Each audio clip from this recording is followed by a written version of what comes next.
Wayne. Come on. Let's go! Come on. Not missing today. Come on. Outwork somebody, Lane Norton. Let's go. Let's go. This one's for you guys. Let's go, Wayne. Come on. Come on. Pull it up, baby. Let's go.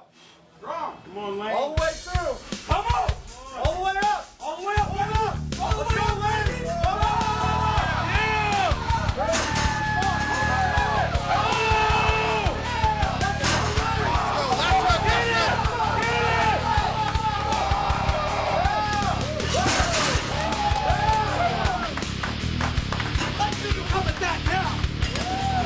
VIP Camp 2013, baby. Woo! I'm done.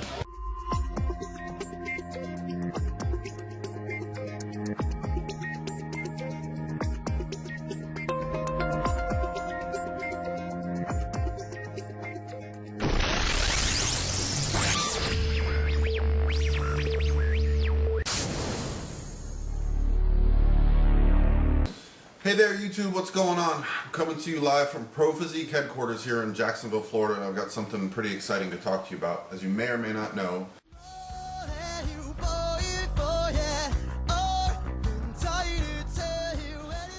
Lane Norton is bringing his VIP camp experience to Australia in March.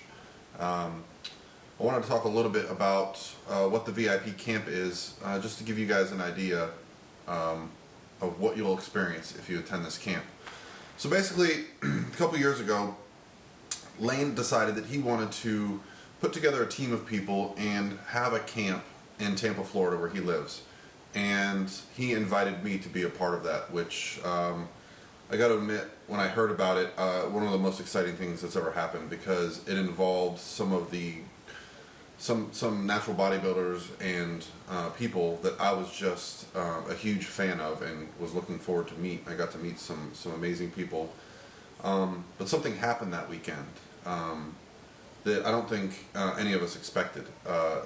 There was just this incredible buzz of spending time with like-minded people who are interested in improving themselves, improving their clients, learning more about the sport, learning more about just what gets into, being a natural bodybuilder.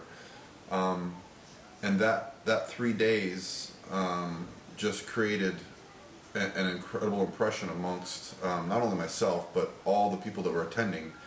And so not only do you have some of the best bodybuilders in the sport, but you also have some of the best minds in the sport. People like Lane Norton, Ben Ezra, Jeremy Lenicky. The first year at the camp, I was exposed to a lot of research, a lot of stuff that, even though I'm close with Lane, that was new to me and exciting, and it was exciting to start to apply this stuff to my own training. I remember Dr. Mike Zordos, who was someone I wasn't familiar with at the first camp, just blew me away with the research that he was doing on new training methodologies, such as something you might be familiar with, daily undulating periodization. And I've used this in my own training over the last couple of years since then, with amazing success. So you kind of are exposed to some things that are exciting, and that they get you out of the typical routines, the typical way of thinking, and it brings some excitement and some momentum back to the sport that you truly love. So my experience at the camp was life-changing. And so anyone who gets a chance to attend these camps and doesn't, I can't explain what you're missing out on. The other great thing about these camps is that there's a limited number of spaces. So we're not having hundreds of people and just a few coaches. The amount of people that are there, you're going to get tons of one-on-one time with coaches, and all your questions are going to be answered. And it's going to feel like a very personal setting. And almost by the end of the camp, it's hard to tell the campers from the coaches and the pros. You develop great bonds with these people. At the last camp, we had 4 Australians come over. A couple of days after the camp, I had those 4 Australians come to my house in Orlando. And we cooked out and talked and just hung out. And I'm actually excited to see some of them at the camp this March. So, you're building relationships with people that have like interests that you do, and it's just very exciting to make those connections, because it's not easy. Because what we do, it's not for everybody, and that's okay. But when you get around people, it just builds excitement in you. First one will be Ryan Doris. Who I met in 2008 at a bodybuilding contest, and it was immediately apparent that he was going to be a force in the sport. He was in the novice class at this show, and the open class, he won the novice overall title. But beyond that, I mean, you could just tell by looking at his physique that he was going to be a force to be reckoned with if he decided to stick with it. And not only did he stick with it, but he probably surpassed everyone's expectations and his own. And the great thing about Ryan is that as much as he loves the sport, that's just a very small part of his life. You know, he's a very well-rounded individual, very well educated, very well spoken, just great to spend time with. You know, I got to spend time with him at the Olympia again, and every time I'm around him, it's just very exciting. And you know, we got a bond obviously through the sport, but even outside the sport, at just improving what's going on in the sport. And then you got Brooke Erickson,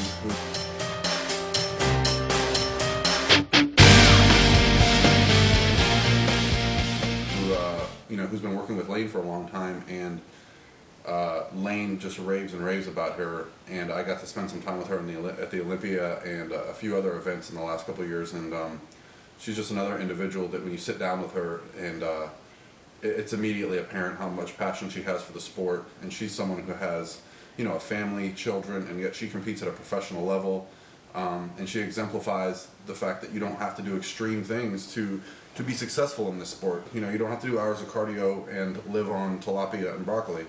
Not that there's anything wrong with that, but there is a better way, and Brooke exemplifies that. Dr. Joe Klonzeski was there, and he's, in my mind, he's kind of like the godfather of the movement that, you know, that's going on in this.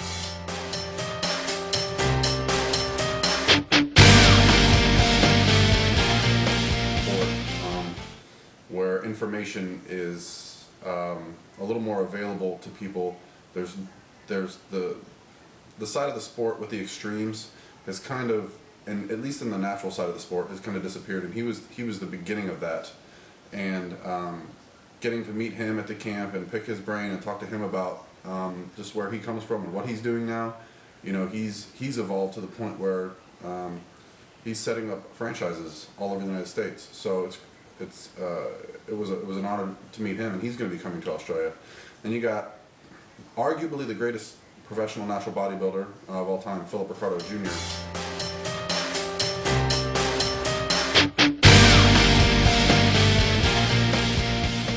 And seeing his physique in person, it's kind of shocking. It's both inspiring, and it kind of hurts your feelings to realize, you know, these are the people that you're competing with. But what makes Philip great isn't his physique, it's his attitude. I mean, spending 5 minutes with that guy, he just shows you what it's like to be humble and just a good person, and he's so grateful for everything he has in the sport, his family. And so when you see people of that caliber physically that are down to earth and humble and don't act like anything is special about them, it really shows you the quality of person that this sport attracts. You know, I'll show you is Jeremy Lenicky, and without a doubt, one of my favorite speakers of all time. I mean,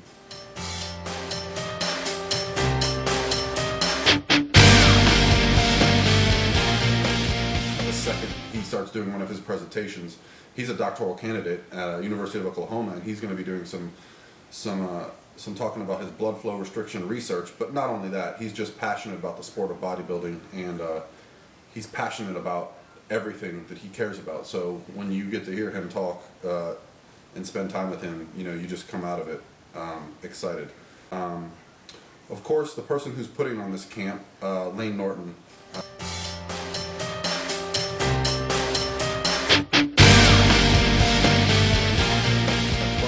Say enough about Layne. I mean, he was the first person in the sport that I found putting out information for free and sharing it. He was my first coach. He's helped me become a coach. I got married this year. He was actually in my wedding party, and I considered that an honor that he was there with his lovely wife Isabel. They just had their first baby. So there's not really too much I can say about Layne. Most of you probably already don't know. I mean, what's hard to put in a highlight reel of camp is just the day-to-day interactions, you know, spending time together, eating together, you know, every second of the camp turns into a great event. Even just sitting down together for a meal, everyone seems to just gravitate to these little conversations that turn into philosophical things or life events, and it's just the best way I can describe it. When me, Lane, and Ben Esgro, Ben's coming over as well. Didn't talk enough about Ben, but I call him the technician. You know, he's helped me train us with my squat form, with my deadlift.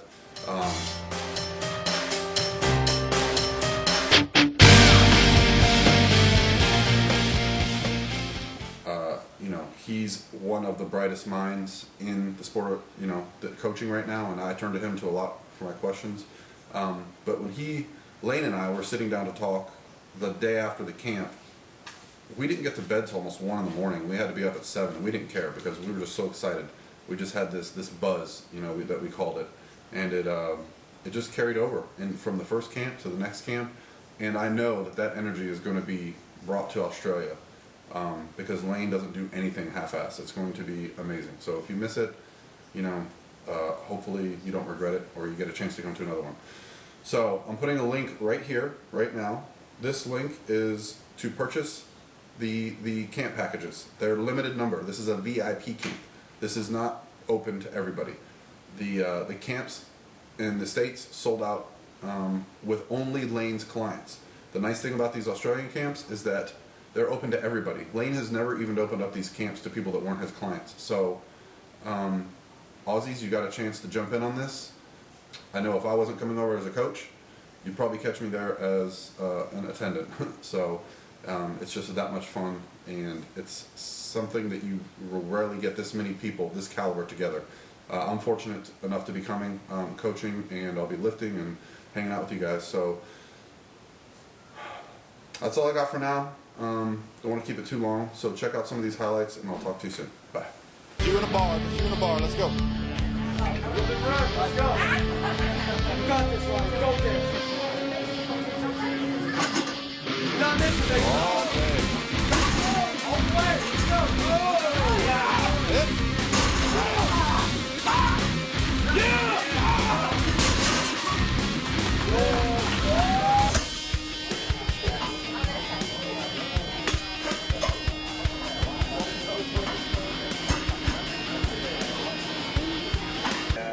I'm going to go ahead and start off with a heavy set, try to get at least 4 repetitions, drop it down for about 30 pounds and go and try to get about 6 repetitions, drop it down 1 more time, and then get as many as I can, rep out, and from there I'm going to get a static stretch, kind of stretch the chest out, and you'll get through some muscle fascia, and stretch out the muscle fibers for your chest, and we'll stretch it out for about 30 to 45 seconds to see how it goes. So try to give some of these guys some tricks of the trade to really develop not only the inner pecs but outer pecs too with the stretch. So here we go.